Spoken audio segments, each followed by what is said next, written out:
Panama, and ballast water, aguas del arte. No, because it's approved. Not on the following, that's the... Antes preguntaste.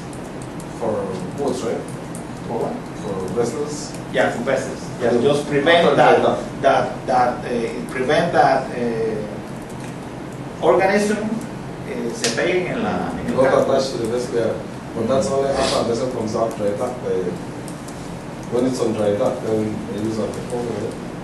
Yeah, you have to use special paints for the vessel, yeah. Mr. Professor, you always said Belize is doing well because the country approved all those companies. Some of them. Which are the main responsibility of the port? What's the commitment of the port in terms to complaints? Well, this responsibility here corresponds to the maritime authority. All these. That's in regards to vessel operations. For example, we have tugs and barges which are flying under the Belize flag, and we have to get certification for the following, for everything. For state control. For state control. That's right. But that refers to the conventions by the government of Belize for the Belize flag, for vessels. Well, for state control, it doesn't have to do with the flag state control. You see, flag state control the ships that are registered in your flag, in your country. But for state control, you have to inspect that the ships from other flags comply with all the regulations. That's for state control. That for state control is done through the maritime authority in the country. Yeah. Even though it says port state control, it's responsibility by the maritime authority. Where is the maritime authority? So you see, we have many, in order to have a very safe navigation, there are many links that many elements have to link together. You know, maritime authority, port authorities, the owner of the vessels, the port itself, no? So we have many actors on this.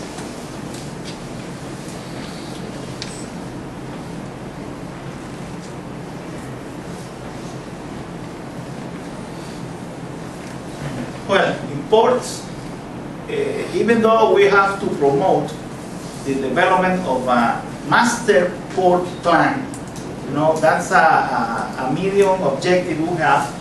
We are the replica forums try to talk about such topics as port expansions, safety and security, container screening, and public-private participation on ports. You know, and encourage the logistic activities.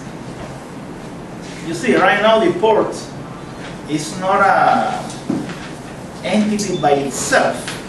It's a part of a chain.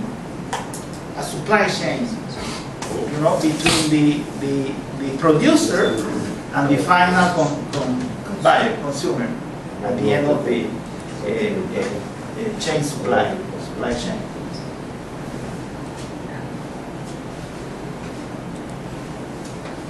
Now, for us, the maritime administration plays a very important role in what we have to do to develop the maritime transportation within an environmental sustainable framework. You know, so we have to develop, strengthen, and consolidate maritime administration in the region. We have to have. We were looking for a strong maritime administration, very close to the president, very close to the executive. You know, but if you have a maritime administration which is a division of a ministry, they don't pay attention to it because, you know, Ministry of Transportation deals with road systems, bridge, or the government deals with school, with security, with health, but they don't take into consideration because it's not a political topic, the maritime sector. So we need to have those maritime administration closer to the executive. And we have to make some capacity building to protect the marine environment, provide them with the adequate resources. I like to put this example, you know, Guatemala, it had the Ministry of Defense. They used to have, like 3 years ago, a Department of Maritime Affairs. A department. 2 years ago, they elevated this department to a directorate. And right now, in January, the president announced they have converted to a Vice Ministry of Maritime Affairs. So that is good.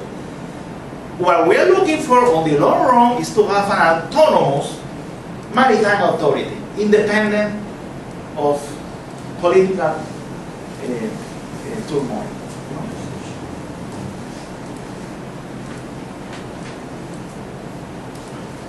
Adequate budget. We have several maritime administrations on the region with the same budget as 30 years ago. Same budget. So we need adequate budget, stronger legal structure. You see, this is a problem. The IMO invests in technical people, but every time, every 5 years when the government changes, they keep the technical to get a political person in the institution. So that's a problem. Either because the technical person leaves the company either for a political reason or he finds a better job on the private sector. So we lose that experience at the maritime administrations. So when we talk about this at the Maritime Authorities meeting, that's a very hard topic. They don't want to talk about it because it's a political matter. And you see, what is very right here, we got in front of a very heavy traffic of tankers. They are on the tanker routes in the region. 60% of global production is supported by sea, and like a 2.2 million annually is spilled in the waters. So we are in a very, as Clara said before, we have been lucky. We have not have any big event in the area, but this event has occurred in the globe with very serious impact. And this is how we are looking at the region. We have like about more than 1,200 oil tanker traffic in the region. No, we have identified these high-risk zones. So we have like 175 tankers. That means I got 5 or I passed 5? I got 5. Okay, thank you. But the problem is not only the tankers. You see what happened in Singapore last year? That's a container ship. Look what happened at the beach. It only spilled about 150 tons of oil. That's not too much. But look what happened. Yeah, no, it's not too much. If you see these figures right here, 287 cubic tons or tons? metric tons. Oh, metric tons. Yeah. It's a lot. That's a lot. This was only 150. Okay.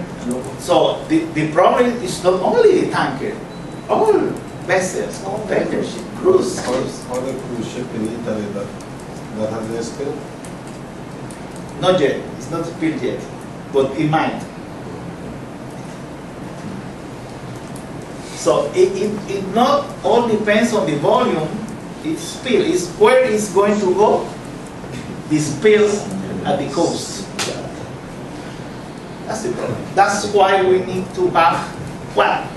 National contingency plans to respond to this.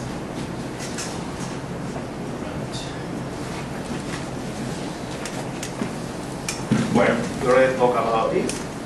Trying to get the phase 2 of Honduras project.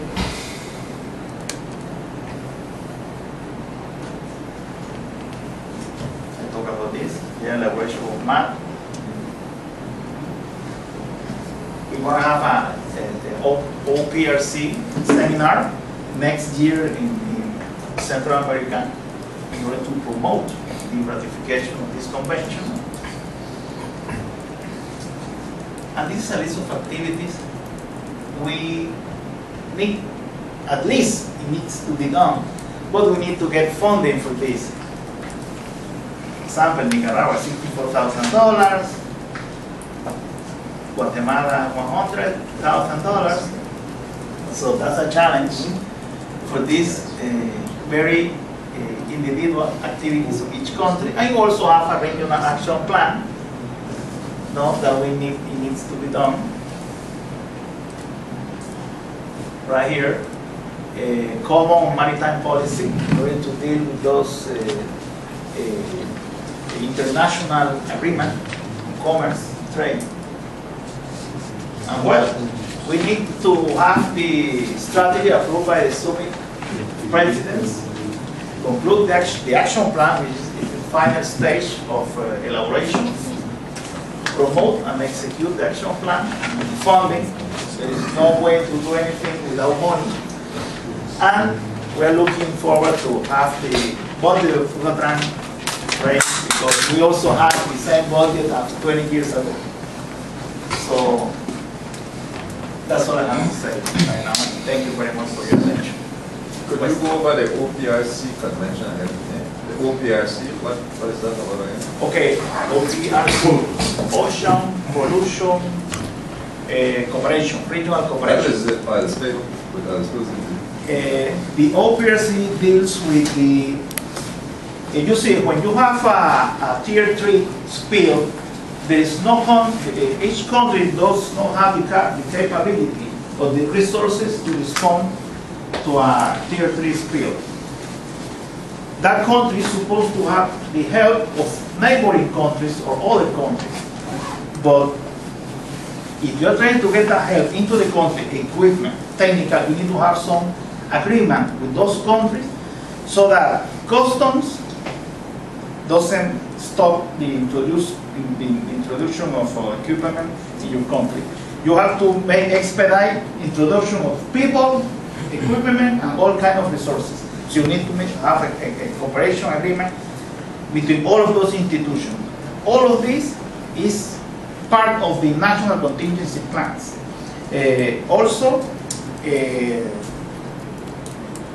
part of the OPRC, besides the cooperation, the international cooperation, you have the part of the response.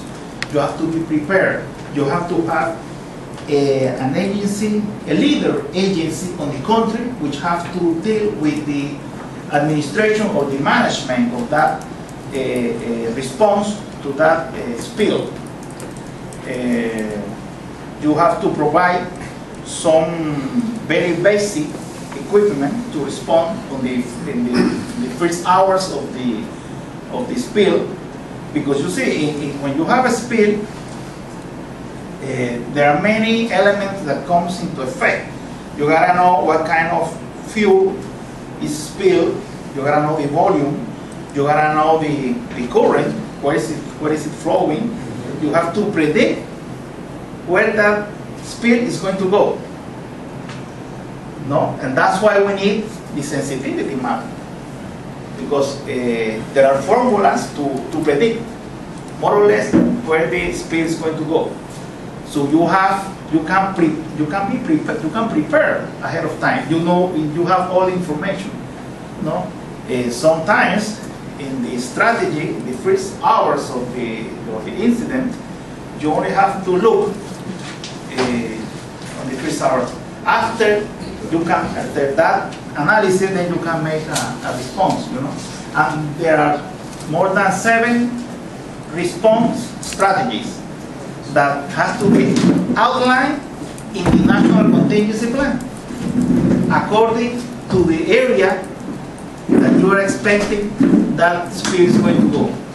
So that all it has to be with the OPRC convention.